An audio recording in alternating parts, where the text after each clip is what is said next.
17-month-old Ezekiel Adkins came into this world a fighter. Well, he started out, he was a little premature because he had like a 300 heart rate. They did an emergency C-section, so he kind of come into this world with a little excitement. He overcame that, and his family is certain he'll do it again. He's a pretty strong lad. The grandfather says the toddler was trapped in a fire in his Council Bluffs home Friday night. Firefighters rescued him and his 3-year-old brother Jameson from the flames. Jameson was treated for smoke inhalation and slight burns, but Ezekiel has burns covering 60% of his body.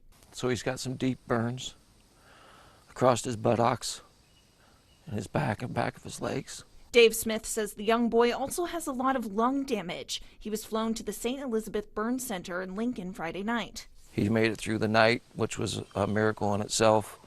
We're seeing the light at the end of the tunnel. Saturday morning, medical officials flew him to the University of Iowa's Children's Hospital. There, they have a machine that can take the carbon dioxide from his blood.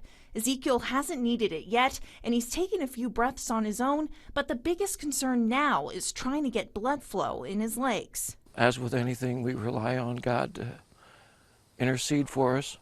He is. Smith says it was divine intervention that crews saved his grandsons that night. In a post shared to the Council Bluffs Fire Department's Facebook page, Fire Chief Justin James says the performance of Friday's fire is what they train for, saying, quote, "Last night you were as good as it gets. You gave a second chance to the victims with seconds to spare." Smith says first responders performed magnificently. He puts his trust in faith that his grandson will recover.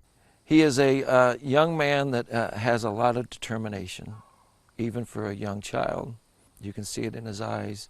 You can feel it when you're around him. I think it'll become evident